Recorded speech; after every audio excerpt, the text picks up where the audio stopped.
we are chilling in the STI right now because we are about to install the last modification I need to put on this car before we go to the dyno. Because we go to the dyno 1 week from today to see what this thing will actually put out, assuming and hope and praying to every car god out there that we don't have any further issues with this car. It has been relatively good to us now that we've corrected the oil pressure problem, added the AccuSump, replaced the engine 3 times. Ah, what a sad thing to say. We're getting ready to go send this thing. So we are having our man, Daddy Josh, over at Baderbuilt Tuning, tune the STI for us. We are going down to Forced Induction Motorsports because they have Josh's old Mustang dyno, and Josh is flying out to do some tuning on some other people's cars. He was able to squeeze us in, so we're getting this thing tuned in a week. Like I said, all we have left to do at this point is add in an oil cooler, which shouldn't be too bad. The only thing I'm not looking forward to on it is making brackets. Let me show you what I got for the oil cooler stuff. We got some more stuff out for delivery, but we don't need that right this second. This might be a little overkill. This is literally the biggest oil cooler I could find on SetRab's site. I don't know why I decided I wanted the biggest, but you know, I guess it's better to have it than not need it. Or I guess it's better to have it, not need it, than need it, not have it. So it is going to be ran off of a thermostatic oil sandwich plate switch. So it's only going to be flowing oil into the oil cooler when oil gets too hot. You got to remember one thing. Oil does need to reach a certain temperature to burn off any water vapor that does accumulate from just heating up, cooling down, heating up, cooling down. So the oil still needs to get to about 212 degrees to be able to burn off any water that might be in the system. This car gets oil changes every like 1,500, 2,000 miles at maximum, if not sooner, because this thing's a little bit picky on what it likes, but it's not that big of a deal. For oil cooler location, we are going to be going right behind that front grille right there. I pulled measurements and that oil cooler fits literally perfect. So to start things off, let's get our front bumper out of here and start figuring out how exactly we want to mount this oil cooler.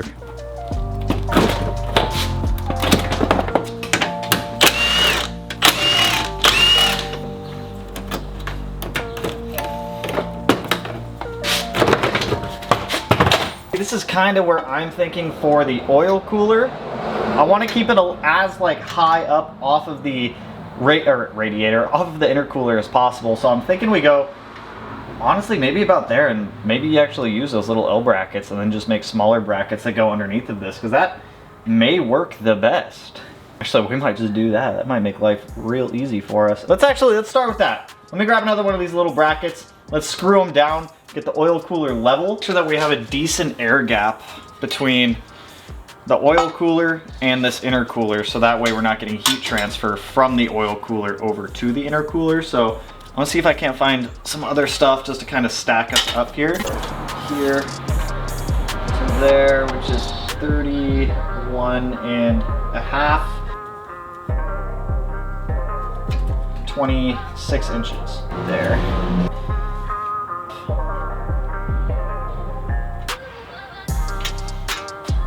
Where art thou sent to punch?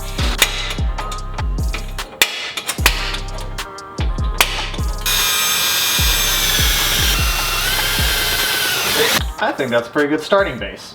And then we got room down here to be able to build brackets off of to stabilize the bottom, so that way it's not going to flop around a whole bunch. That actually worked out perfect. Are we still level? Yeah, we're level enough. Now, I know some people are gonna be like, dude, why are you blocking your entire radiator? There's not a whole lot of space in here, okay? We're working with what we got. If it doesn't work, we can always take it out, go to a smaller core in the future, but I have a pretty good feeling that this is going to work. I think we'll still get enough airflow through this to be able to go in here. In the future, I do want to make some ducting that comes off of each edge of the intercooler and the oil cooler to kind of direct flow as a funnel into the front of the car. I think that would work pretty well, but we are level. We have our 2 base mounts on there. You'll see those 2 little pegs on the bottom side of the oil cooler there and there. I'm going to grab some cardboard, mock up a design, and see what we can kind of figure out for this. For material, I have a little bit of 1/8 by, it's 1/8 thick, 3 feet long, 1 1/4 inch wide sheet metal, a little bit of aluminum. I think I'm gonna go with the steel over the aluminum though, just because I can weld this a little bit better. It might be a little bit heavier, but it's not the end of the world there. We've got a whole bunch of 10 AN line. I've got more of this fire sleeve out for delivery and a box of AN fittings. So, and some foam, and I grabbed a new angle grinder. So let me get some bottom side brackets kind of figured out, and we can make them out of metal, go to the shop, weld them up, get this thing permanently bolted up.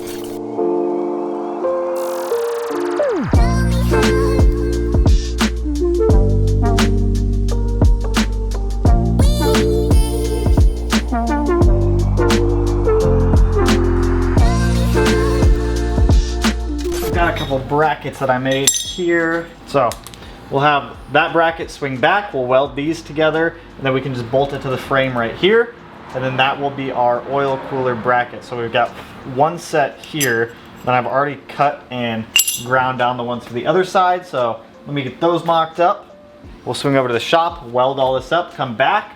If everything fits, we can trim it down how we want, paint it, then we've got our oil cooler mounted. Which that's the hard part. The hard part's just making brackets for it.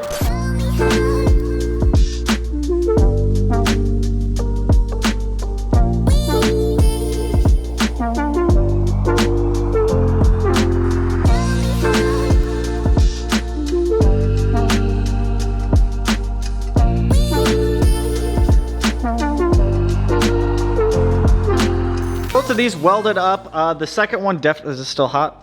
It's manageable. Second one definitely, ow! Yeah, it's still hot. Ah! Second one definitely came out way better on the welds than the first one. The first one, I was having an issue with my welding hood not dimming. So like this whole area up here, it was like set up, figuring things. It doesn't matter. These are getting painted. No one's gonna see them. But my welding hood was not dimming on the first one for some reason, so I kept going back and forth. The second one, I got my settings dialed in. I am pretty much out of gas now, which kind of sucks, so I'm gonna have to go get my argon tank refilled, but it's whatevs. I'm gonna let these cool down for another couple minutes before I toss them in the car. We'll take these back to the house. We can shape these and cut these down a little bit to how we need. So that, because this one, I feel like this one was the passenger side and I had to push it out a little bit further. This one was the driver's side and I had to tuck it in a little bit more. So weird, but it's whatevs. We'll let these cool down. We'll jet out. Hello, RX-7. I hope you're doing well. Hello, you. We'll start on you as soon as we're done tuning the STI. So let's go back to the house. Might just be able to swing that out and get this guy in there. Ah, the hole's got to get a little bit bigger.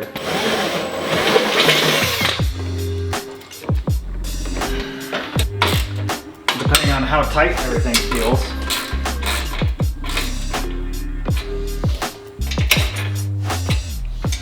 So I opted for the single bracket on the driver's side. I will paint this tonight before we go in, but for now, I want to jump under the car, get the sandwich plate figured out, and the oil cooler lines start to be made. I think for this one, I'll do a 90 and have it come up and then just run very close right here. I got some P-clips that I can add on here if I use a little bit of longer bolt that can hold those down. So I think I'd rather go up above than behind because I don't want to obstruct any airflow if I can avoid it. Like I'm already obstructing literally all the airflow on the front of the car with coolers, a whole bunch of coolers. So if this doesn't work, we can always revisit it in the future, but I think it'll be okay. So let's hop under the car, get our sandwich plate on there. I think something like this should work for what we're doing. So we have a thermostatic Mocal 185-degree sandwich plate, 2 fittings for a 90, and then these 120s. For now, I'm gonna pull all this off just so that way we can get this guy bolted up on there. So let's hop under the car and start messing with some stuff. I'll try to save the filter so that way I don't completely mangle it. Look at that, brand new oil. So we'll let that drip out for a minute. I'm gonna reuse the filter, so I'm just gonna kind of toss it up in a towel for now. Oh, I think if I use those 90s and then those 120s, I should be able to clear everything needed. Oh, I did bring the 120s. I don't see it happening, dude. Like, it's this radiator hose that's in the way. How would that work? I can't. There's no freaking way.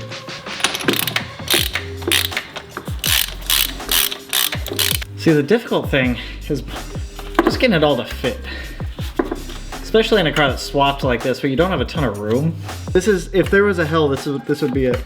This continued on for quite some time, trying to get some type of line configuration to work. At the end of the day, none of them worked. The oil thermostatic switch is too close to the timing cover, so I had to buy a different thermostatic switch, and it finally shows up today. We're about 4 or 5 days in the future. As you can tell, my beard is gone. Yes, it's been a very long video. So I had to order a new sandwich plate. The one that I had on the car was this Mocal one, and the problem with this Mocal one is when bolted to the engine, it sits too close to the timing cover and it doesn't allow any actual fittings to be able to go on. So I hopped online, I was looking around for one that had a little bit better fitment, and I found this Vibrant one, which is honestly the best deal I've come across. I think this thing was like 200 bucks on sale. Comes with the actual thermostatic plate as well as a spacer adapter to be able to push it away from the engine and give you a little bit more clearance. Comes with an abundance of these fittings for whatever oil setup you have, so that way I can thread in. For us, it's M20 by 1.5. They give you these locking shim washers also, so that way this guy can't spin on the engine once that shim has been locked down. So it's pretty neat. I'm big hyped on it, so we'll put the spacer on, this guy on. We're gonna make sure that all these 1/8 MPT fittings are fully tightened down, so that way we don't have any oil leaks. There's one on the thermostatic sandwich plate there, and then there are 3 on the actual spacer adapter. So pretty cool product from Vibrant. So we'll go ahead and get this stuff installed. Then we can go ahead and actually get our oil lines done, get our oil filter on, and then from there we should have a completed oil cooler for this car, which will be dope. And this should all thread into the block right there. I can already tell, dude, that fits way better. That gives us so much more clearance. I'm gonna have to get the lines done before we actually torque this down, but dude, that's way freaking better. That does put our oil filter a little bit lower, but I think we'll be all right. So hopping down here, we have our spacer as well as our sandwich plate on there. And the biggest area of concern was right up there, trying to clear that oil line around that radiator pipe. And dude, it fits perfect now. So looking at it from the top side, right down, come on baby, right down there, you guys can see everything clears beautifully, clears the radiator, wraps up and around, comes up underneath the headlight here, and then goes to here. So let's go ahead and knock out the other line. I have a 90 that we're gonna put on this, and then we'll just wrap this up and have it run around and then just follow that line down as well. This is just an idea. I've got this 90 here that I can put on the end of the oil cooler. That might be a little bit of a tight fit to the bumper. I think that actually might work right there. And then I can put like an Adele clamp here to have it come down and grab the hose. Boom, get our sandwich plate tightened down. And then we got a friggin' oil cooler. This end of the hose. And just kind of run it down. And that will protect the hose from the exhaust manifold and all the other hot stuff down there. Start by just trying to fit this guy down there.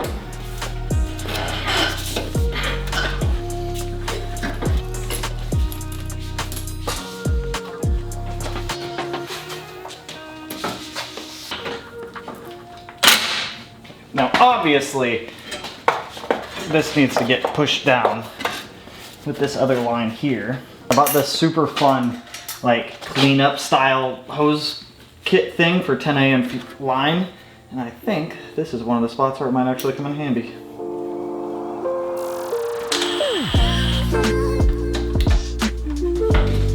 I think we're gonna be, I'm hoping that we're pulled in. We might not be, but we'll find out. Zoom that we are. Oh fuck yeah, dude. I wouldn't say we're like hella good, but we're definitely, we're good on clearance. So now I just gotta hook up that side and then tidy everything up. So now that we've kind of figured out that this does work, we need to figure out what fitting we're gonna do to connect up these lines here. So let me pull out all my slack again. So when it comes to like designing your own oil cooler stuff, there's some trial and error that you're gonna have to do. For this, I might actually lose the Adele clamp that's on this side, so that way I can shoot this line down a little bit more. And if that's the case, then I can just use this 120-degree fitting. As you guys can see, it's almost there anyways, so let me try removing that. That's a 120, so I think we'll actually just rock with that, and then we can put an Adele clamp up here to keep this thing secured down. I set something down and it disappears forever, Jeremiah. Timothy, where's the cheese? I don't even know anymore. Who's Timothy and who's Cassandra? Yeah!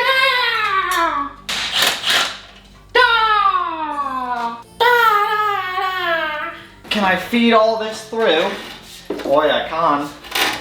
What are we rubbing on though? I don't like that. Chibby, oh! Geppetto! Geppetto, I'm a real boy!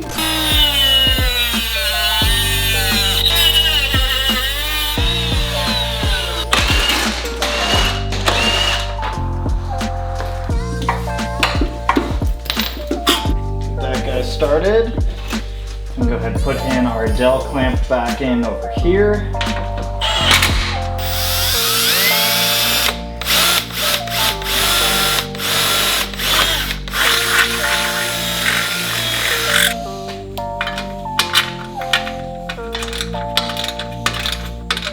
Ain't going anywhere. That looked good too. Pretty proud of that. Pretty happy with that. All that's left to do is tighten the fittings on the bottom, toss the headlight back in, button everything up, put an oil filter on. We do need to pre-fill this, which I might have to do it from this side, and then just make a fitting like a 45 so that way I can pre-fill it.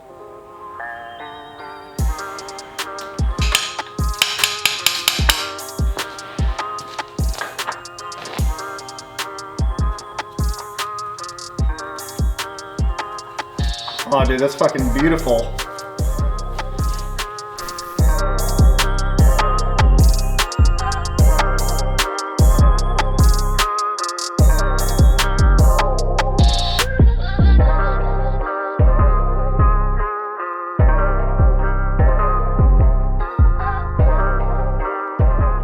So I wanted to wait till it was daylight so that way you guys could at least see the end result because it just got so dark last night. So we have our oil cooler done. I did go through and pre-fill the oil cooler last night. It took a little over a quart to fill the oil cooler and the lines, but it is all filled up. So with the oil cooler, the AccuSump, and our oil pan, we are sitting at about 12 quarts of oil for an oil change on this car, which is absolutely ridiculous, but more oil, the better. So we've got our massive ProLine set wrap oil cooler mounted up here. We've got one line coming off with a 120 wrapping up and around. We have it secured down with a 1-inch Adele clamp here, a 1-inch Adele clamp here.